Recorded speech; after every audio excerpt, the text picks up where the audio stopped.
Di sini kita akan mengenal ilmuwan-ilmuwan muslim yang berjasa besar bagi dunia. Tahukah kamu siapa bapak perintis robot yang pertama kali di dunia ini?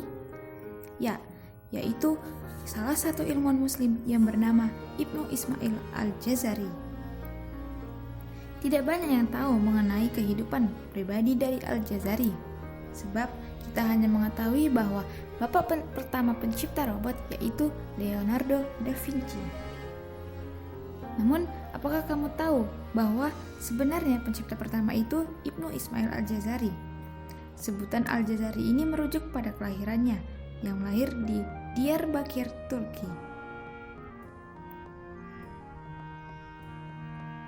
Al-Jazari mengabdikan diri sepenuhnya kepada Raja Dinasti Artukid di Turki sejak tahun 1174 sampai 1200 dan melanjutkan pengabdian ayahnya sebagai seorang insinyur dengan menciptakan berbagai mesin. Al-Jazari pernah menuliskan seluruh penemuannya dalam suatu risalah fenomenal yaitu Fi Ma'arif Al-Hiyal Al-Handasiyah atau Book of Knowledge of Ingenious Mechanical Device. Setelah 25 tahun menjadi ahli teknik di bawah pimpinan 3 raja dinasti Artukid, Al-Jazari wafat. Risalah yang berisi 50 penemuan yang diciptakan oleh Al-Jazari mengundang kekaguman dari para sejarawan teknologi dunia.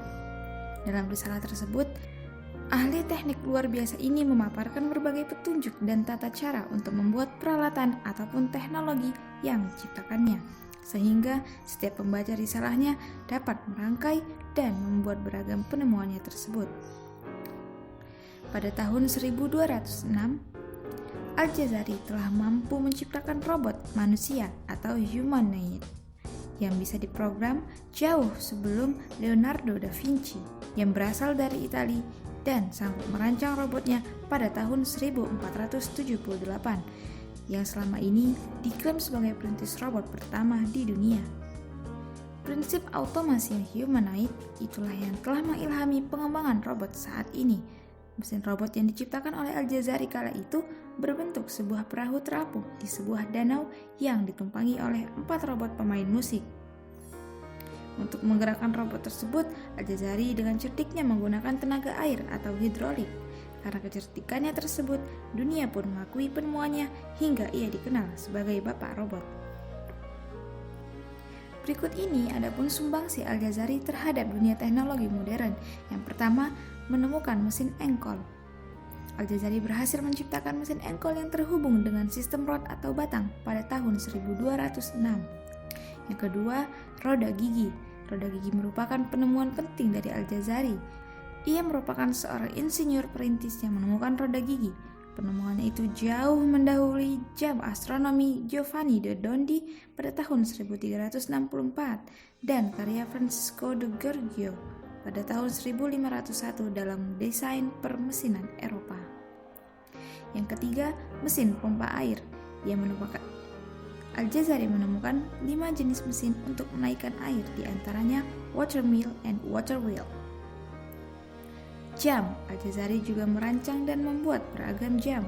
Ada jam air dan jam lilin, termasuk jam portable bertenaga air yang mirip jam tangan modern. Ia juga menemukan jam anomis bertenaga air untuk menampilkan model matahari, bulan, dan bintang-bintang yang bergerak. Jam gajah sebagai inovasi lainnya yang memadukan jam air dan otomasi dengan penunjuk waktu yang akurat. Jam ini sempat didekonstruksikan secara sukses di Science Museum di London pada tahun 1976. Nah, inilah ilmuwan muslim yang tidak pernah kita ketahui bahwa Ibnu Al-Jazari merupakan salah satu bapak pertama yang menemukan robot. Ilmuwan muslim selanjutnya, tokoh penemu penyakit kanker. Tahukah kamu Ibnu Baitar, seorang tokoh yang menemukan penyakit kanker yang pengaruhnya sangat besar dalam dunia kedokteran? Ibnu Baitar merupakan salah satu ilmuwan muslim terbaik yang pernah ada dan dikenal sebagai ahli botani atau tanaman dan farmasi atau obat-obatan pada abad pertengahan. Ibnu Baitar dilahirkan di kota Malaga, Spanyol. ia menghabiskan masa kecilnya di tanah Andalusia. Minatnya terhadap tanaman sudah muncul sejak kecil. Setelah beranjak dewasa, ia banyak belajar mengenai ilmu botani kepada Abu al-Abbas an-Nabati yang pada masa itu merupakan ahli botani terkemuka. Di sanalah Ibnu Baitar banyak berkelana untuk mengumpulkan beraneka ragam jenis tanaman. Pada tahun 1219, Ibnu Baitar meninggalkan Spanyol untuk melakukan ekspedisi mencari ragam tanaman. Setelah tahun 1224, Ibnu Baitar bekerja untuk Al-Kamil, gubernur Mesir, dan dipercaya sebagai kepala ahli tanaman obat. Sumbangsih utama Ibnu Baitar ialah Kitab Al-Jami' fi Ad-Dawiyah Al-Mufradah. Kitab ini sangat populer, yang merupakan sebuah kitab paling terkemuka mengenai tanaman yang kaitannya dengan ilmu pengobatan Arab. Kitab tersebut menjadi rujukan bagi para ahli tanaman dan obat-obatan hingga abad ke-16. Ensiklopedia tanaman yang ada mencakup 1.400 item jenis tanaman, yang terbanyak adalah tanaman obat dan sayur mayur, termasuk 200 tanaman yang sebelumnya tidak diketahui jenisnya. Kitab tersebut dirujuk oleh 150 penulis dan kebanyakan berasal dari Arab, yang dikutip oleh lebih dari 20 ilmuwan Yunani sebelum diterjemahkan ke dalam bahasa Latin, serta telah dipublikasikan pada tahun 1758. Karya fenomenalnya yang kedua dari Ibnu Baitar ialah Kitab Al-Mughni fi Ad-Dawiyah Al-Mufradah, yaitu ensiklopedia obat-obatan yang meliputi obat bius yang termasuk dalam daftar obat terapeutik, yang ditambah dengan 20 bab tentang beragam khasiat tanaman yang bermanfaat bagi tubuh manusia. Pembahasan itu pun banyak dikutip oleh ahli bedah muslim ternama seperti Abdul Qasim Az-Zahrawi dan juga para ilmuwan Yunani yang fokus terhadap tanaman.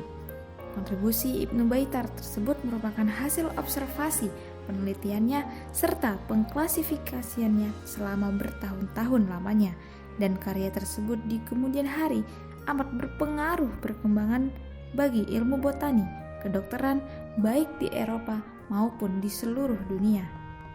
Tahukah kamu, Ibnu Baitar telah mampu mendiagnosis dan mengobati penyakit kanker. Tak hanya itu, dokter muslim lainnya seperti Ibnu Sina sudah menemukan obat untuk menyembuhkan penyakit kanker yang mematikan.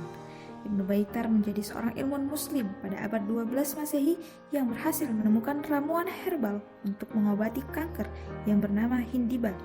Ramuan Hindiba ini yang ditemukan oleh Ibnu Baitar yang mengandung zat anti kanker yang bisa menyembuhkan tumor dan gangguan neoplastik.